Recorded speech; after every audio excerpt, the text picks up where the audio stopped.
Hello dear students, मैं doctor हंसा लुनायच। आज BA part second geography की प्रैक्टिकल क्लास में हम पिरामिड आरेख की रचना विधि के बारे में जानेंगे। देखिए, ये जो आरेख है, इसका जो पिरामिड आरेख नाम इसलिए पड़ा क्योंकि जो इसकी आकृति है वो पिरामिड के समान होती है। और पिरामिड आरेख में विशेष रूप से हम आयु वर्ग व लिंग के अनुसार जनसंख्या या साक्षरता के आंकड़ों को प्रदर्शित करते हैं। कई बार ये क्वेश्चन पूछा जाता है हमसे कॉम्पिटिटिव एग्ज़ाम्स में कि कौन से आरेख के द्वारा हम आयु वर्ग व लिंग के अनुसार जनसंख्या या साक्षरता के आंकड़ों को दर्शा सकते हैं। तो पिरामिड आरेख ही सबसे उचित आरेख है आयु वर्ग व लिंग के अनुसार साक्षरता व जनसंख्या आदि को दर्शाने के लिए। तो चलिए हम सवाल से शुरू करते हैं। सवाल हमारा है, निम्न आंकड़ों को सरल पिरामिड आरेख के द्वारा प्रकट कीजिए। उत्तर प्रदेश में लिंग व आयु वर्ग के अनुसार जनसंख्या 1981 सेंसस। अब देखिए, हमें आयु वर्ग दे रखे हैं 0 से 4, 5 से 9, 10 से 14, 15 से 19, 20 से 24, 25 से 29 और 30 से 34। और इधर हमें दे रखा है जनसंख्या प्रतिशत, जिसमें पुरुषों का जनसंख्या प्रतिशत भी दे रखा है और स्त्रियों का जनसंख्या प्रतिशत भी दे रखा है। यानी 0 से 4 की जो आयु वर्ग में उत्तर प्रदेश में 7% पुरुष हैं और 6.8% महिलाएं हैं। 5 से 9 के आयु वर्ग में 6.8% पुरुष हैं और 6.3% महिलाएं हैं। 10 से 14 जो आयु वर्ग है उसमें 6.2% पुरुष हैं, 5.5% महिलाएं हैं। 15 से 19 के बीच मध्य जो आयु वर्ग के लोग हैं उसमें 5.8% पुरुष हैं, 4.4% महिलाएं हैं। 20 से 24 के बीच में जो आयु वर्ग है उसमें 4.7% पुरुष हैं और 4.3% विमेन हैं। फिर 25 से 29 जो आयु वर्ग है उसमें 4.6% जो हैं मेल्स हैं यानी पुरुष हैं और 3.5% महिलाएं हैं। और 30 से 34 का जो आयु वर्ग है उसमें 3.9% पुरुष हैं और 3.4% महिलाएं हैं। तो ये हमें डेटा दे रखा है और इसके आधार पर हमें एक पिरामिड आरेख की रचना करनी है। अब देखिए, पिरामिड आरेख एक ट्रायंगुलर शेप का आरेख होता है, लगभग त्रिकोणीय शेप होती है इसकी। हम इसमें क्या करेंगे, 2 पार्ट्स बनाएंगे। जैसे कि आप पहले हेडिंग डालेंगे जब शीट बनाएंगे,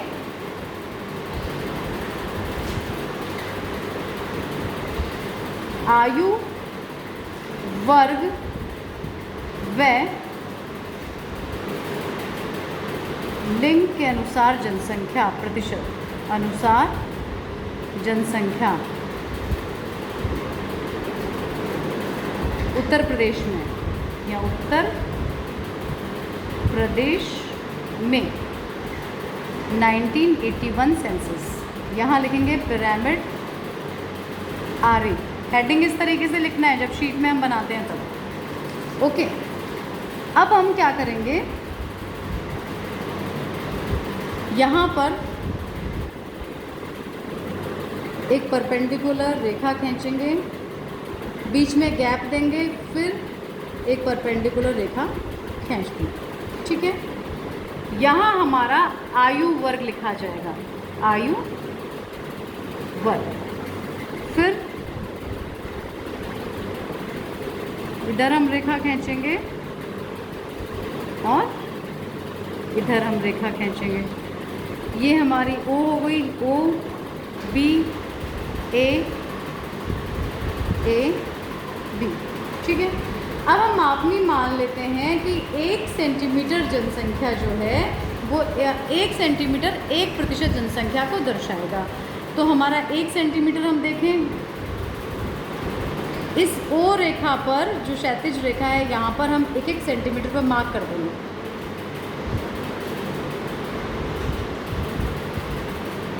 ठीक है, ऐसे यहाँ मार्क कर देंगे हम।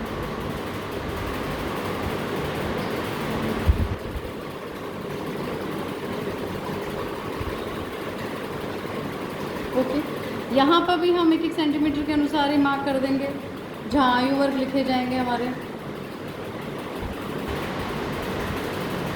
बिल्कुल ध्यान से करना है, जैसे जैसे स्टेप्स कहे जा रहे हैं उन स्टेप्स को आप ध्यान से सुनिएगा। यहाँ पर भी हम ये करेंगे 1-1 सेंटीमीटर के हिसाब से।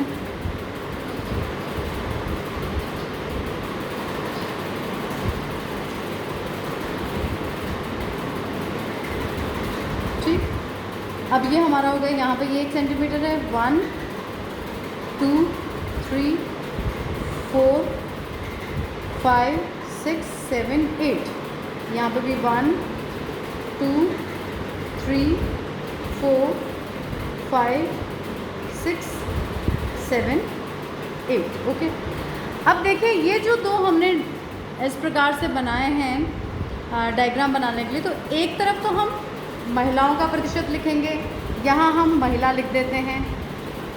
इधर तो महिलाओं का प्रतिशत होगा और इधर होगा पुरुषों का प्रतिशत। ठीक है, और ये आपको सफाई से काम करना है इस तरीके से। ओके, ये आयु वर्ग आ गया आपका। अब हम क्या करेंगे, ये जो मध्य की जगह है वहाँ आयु वर्गों को लिखने। देखिए हमारे आयु वर्ग क्या था, 0 से 4, ये सेंटीमीटर जो 0 to 4 का हो गया। उसके बाद 5 से 9 का हो गया। उसके बाद 10 से 14 हो गया। उसके बाद 15 से 19 आयु वर्ग का हो गया। फिर 20 से 24 आयु वर्ग का हो गया। फिर 25 से 29 आयु वर्ग हो गया। फिर 30 से 34 आयु वर्ग हो गया। ठीक है, अब हमारा यहाँ तक हमें शो करना है, तो आप चाहें तो ये ऊपर वाली रेखाओं को कम कर सकते हैं, रब कर सकते हैं, और हमारा जो आयु वर्ग का जो हिस्सा है हम इसको यहाँ लिख सकते हैं। ये लिखना ज़रूरी है, जब तक कि हम चीज़ों डायग्राम की सारे आयाम नहीं लिखेंगे तब तक मार्क्स नहीं मिलेंगे अपन को। ओके, अब ये हो गया यहाँ पे काम कंप्लीट आपका।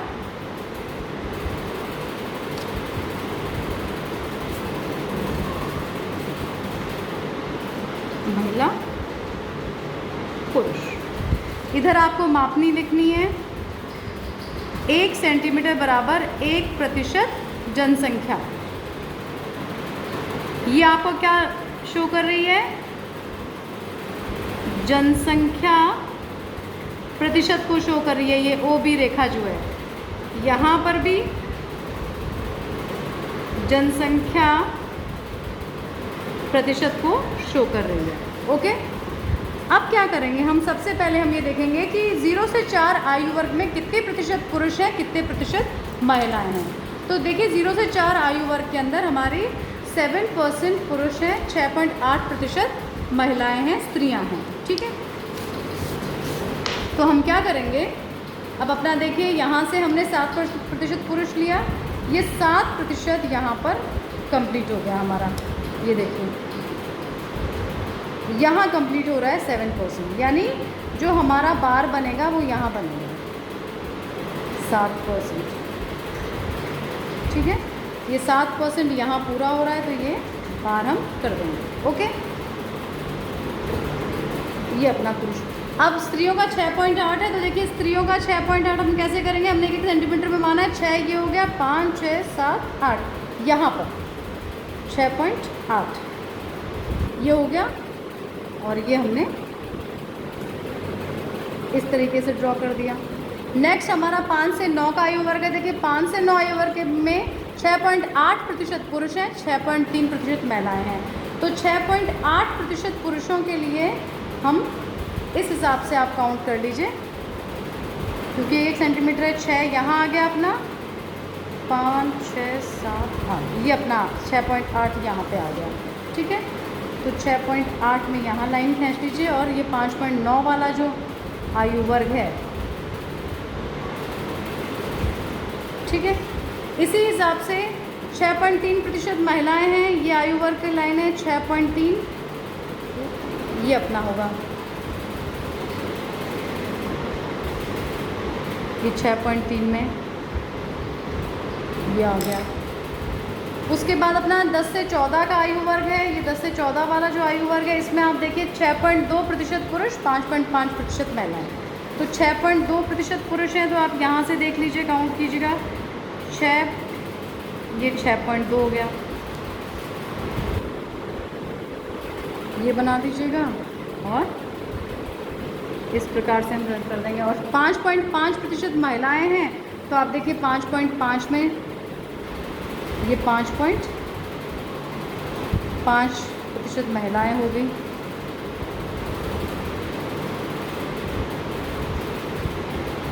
ठीक, ओके।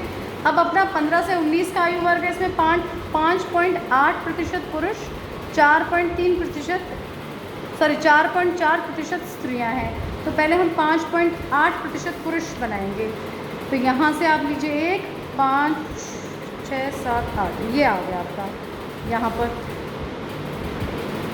यहाँ खींच लीजिए, ये आयु वर्ग आपका यहाँ लिखा हुआ है, इसको इस तरीके से कर लीजिए। अब 4.4% महिलाएं हैं, तो 4.4% महिलाओं का आप यहाँ से देखिए, क्योंकि 1 सेंटीमीटर में हमने लिया है 4.4, ये इस जगह पे आ जाएगा। ये रेखा खींच दीजिए, ये आपका स्केल हो गया। उसके बाद आपका 20 से 24 जो आयु वर्ग है, उसमें 4.7% मेल्स यानी पुरुष हैं, 4.3% स्त्रियां हैं। तो अपन देखें 4.7% जो है, 4.7 में अपना यहीं पे आ जाएगा 4, ये रहा अपना, ध्यान रखिएगा। यहाँ पे अपन देखें 4.7, यहाँ से भी अगर हम देखते हैं तो इसी हिसाब से होता है। 4.7 वाला जो पॉइंट है 4 और 7 यहाँ आएगा। तो ये अपन यूँ भी आप देख सकते हैं, इसको क्लियर कर सकते हैं, ओके। और 4.3% महिलाएं हैं, तो 4.3% महिलाओं के लिए देखो, यहाँ से भी अपन देखें 4, 3 यहाँ पे इस जगह आना चाहिए। तो हम यहाँ से भी अपन देख सकते हैं 4.3% महिलाएं, ये आ गया यहाँ पे। इस तरीके से फिर आप बार्स बना दीजिए, ओके। फिर आ गया अपना 25 से 29, इसमें 4.6% पुरुष हैं, 3.5% महिलाएं हैं। तो 4.6 की हम देखें यहाँ से, तो 4.6 हमारा यहाँ आएगा। ये देखो, यहाँ पे भी आप नीचे देख सकते हैं 5 यहाँ पे, 6 यहाँ पे। इस चीज़ को हम यहाँ पे भी देखें तो यहाँ से अपन 4, 5 और 6 इस जगह पे आएगा। अपन इस तरीके से भी इसको इजीली कैलकुलेट कर सकते हैं, क्योंकि हमने 1 सेंटीमीटर हमारा 1% जनसंख्या माना है। तो 3.5 आ गया, तो 3.5 को आप यहाँ देख लीजिए, ये 3.5 हो गया, ओके। ये अपना क्लियर हो गया। उसके बाद हमारा 30 से 34 आ गया, 3.9% पुरुष, 3.4% स्त्रियाँ। तो 3.9 को हम देखें यहाँ से, ये यहाँ पे 3.9 आ जाएगा। ठीक, आप स्केल से लाइन खींच दीजिए। यहाँ से भी अगर आप मैच करना चाहें तो बिल्कुल एग्जैक्ट मैच कर सकते हैं। 3.9 जो है बिल्कुल एग्जैक्टली यहीं पे आ रहा है 3.9, ये देखिए इस जगह पे, ठीक। और इसमें 3.4% महिलाएं हैं, ये हो गया हमारा 3.4, ये महिलाओं के लिए। तो ये बच्चों हमारा पिरामिड आरेख तैयार हो गया। बहुत इजी है। आपको स्त्री पुरुष की जनसंख्या दे रखी है प्रतिशत में, आयु वर्ग में। आप इस प्रकार से 2 कॉलम्स बना लेंगे, एक तरफ महिलाओं की लिखेंगे, एक तरफ पुरुषों का लिखेंगे, दोनों के बीच में आयु वर्ग लिख लेंगे क्योंकि आयु वर्ग इनमें कॉमन है। ओ बी रेखा जो आपने खींची है वहाँ जनसंख्या प्रतिशत, दोनों तरफ जनसंख्या प्रतिशत आपको लिखना है। उसके बाद हम आपको मापनी माननी है कि आप 1 सेंटीमीटर 1% जनसंख्या के द्वारा दर्शाएंगे कि 2 सेंटीमीटर। तो अगर आपने 1 सेंटीमीटर माना है तो 1-1 सेंटीमीटर पे आप लाइंस मार्क कर लीजिए, यहाँ नंबरिंग डाल लीजिए और यहीं 1-1 सेंटीमीटर पे आप जो आयु वर्ग हैं वो लिख लीजिएगा अपने। आयु वर्ग नीचे से हम ऊपर की ओर चलेंगे, पहले स्टार्टिंग में कम वाला, फिर बढ़ता बढ़ता वो ऊपर की तरफ चला जाएगा और इस हिसाब से आप पिरामिड आरेख बनाएंगे। मैं आशा करती हूँ आपको पिरामिड आरेख की रचना समझ आ गई होगी। वीडियो को एक बार फिर ध्यान से सुनिएगा और अपनी शीट में सफाई से इस वर्क को कंप्लीट कीजिएगा।